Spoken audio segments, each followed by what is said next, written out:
Once a Spur, always a Spur.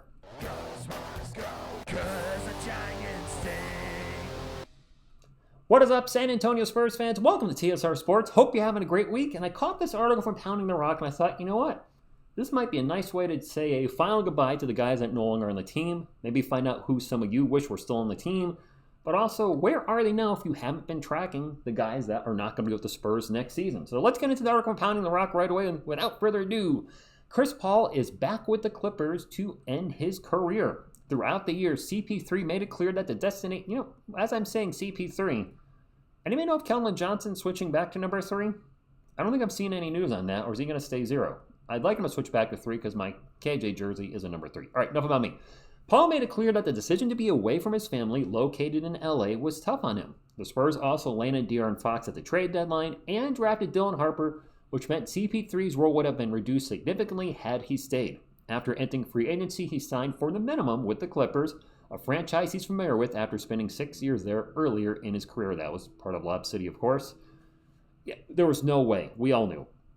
With trading for De'Aaron Fox and then the drafting of Harper, I'm like, there's no way CP3's coming back. The three-headed monster at guard appears to be Fox, Castle, and Harper. Wish him the best. To his credit, he played all 82 games last year. Did not expect that. But also, I think playing all 82 games as a starter may have been a slight detriment to the team, as the starting lineup, as brief as it was, of Fox and CP3 was just not working. But I thank him for his time here for mentoring the guys, and best of luck in LA. All right, up next, Blake Wesley will fight for minutes in Portland.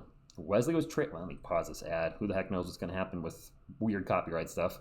Wesley was traded alongside Malachi Branham to the Wizards for Kelly Olynyk. Washington seemed like a good place for him, since the only point guard on the roster at this point is Bub Carrington, but he agreed to a buyout. Soon after being waived, he signed a one-year guaranteed minimum deal with the Trailblazers, where minutes could be harder to come by, but where he fits the style of play of a defensive-minded Portland team. For some reason that paragraph read a little weird to me, or I put pauses in the wrong spot. Blake, essentially got traded to the Wizards, part of the Kelly Olynyk trade, and then wound up in Portland. I thought there'd be a small chance the Spurs would keep him, but I would have rather have kept him over, say, Jordan McLaughlin. Jordan McLaughlin, a much better three-point shooter, doesn't really bring much else to the team as far as I know. Blake is fast, can sling some D sometimes. The Spurs are clearly ready to move on from their 25th overall pick in 2022, but he's a player I would have been okay keeping on the roster. Granted, he might not have got a lot of minutes behind that three-headed guard monster I already talked about, but he's a young player and can still develop, whereas McLaughlin, I think we have seen his ceiling, or at least Blake, we've seen parts of his game get better year by year. Certainly, but his rookie year, he was a disaster in the paint. So I actually would have liked to have kept Blake Wesley. I get they moved on from because of the Olynyk trade, but he's one I was a little bummed to see go. Sandro Mamukelashvili will try to find a permanent home in Toronto. Now, this actually was a surprise because we were hearing a lot of rumors he might go play to Europe. Well, he didn't go east, he went north. The Raptors signed him to a 2-year minimum contract. That includes a player option, and considering the lack of big men on Toronto's roster, Mamu might get an opportunity to showcase his skills. Something that he didn't get to do much here. I would have loved to keep Mamu, but for whatever reason, he just wasn't getting the playing time. I know there's deficiencies in his game. He's not perfect, but just could never really crack the rotation and get solid minutes with our Spurs. That being said, one of my favorite all-time moments on this channel, hanging out with you guys doing play-by-play, is the night he went off and Flava Flav was in the house. I mean, just the way Mamu was draining threes left and right. I think he only missed one shot and dropped, correct me if I'm wrong, was it 34 points? Or was it 31 in just under 20 minutes, which I believe set an NBA record for most points in under 20 minutes of play. It was a blast to see him do that. Obviously, he never got anywhere close to achieving that again the rest of the season, but we'll always have this memory. And this is just such a great picture of Mamu, Flavor Flav, Stephon Castle right next to him. That was a great night. Wish you best of luck, Mamu, and hopefully he gets playing time in Toronto because he was not getting it in San Antonio. Malachi Branham will have a lot of competition with the Wizards, so also part of that Olynyk trade. He stayed in Washington. They're going to keep him. Branham has the scoring talent to carve a spot for himself in the rotation, but he'll need to prove that his improvement from beyond the arc last season was real and willing to bring more effort on the defensive end, a.k.a.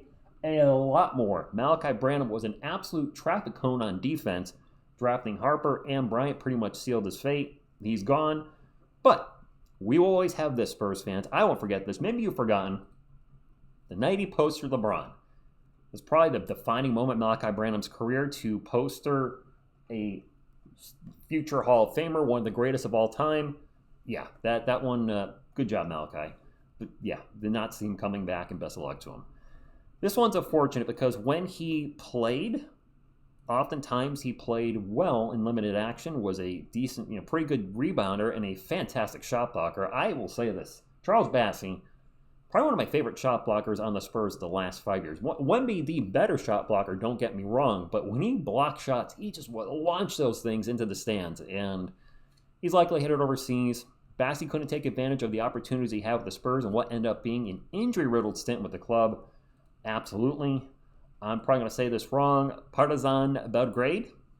A Serbian team is reportedly his top priority, but other European teams are also interested, according to his agent.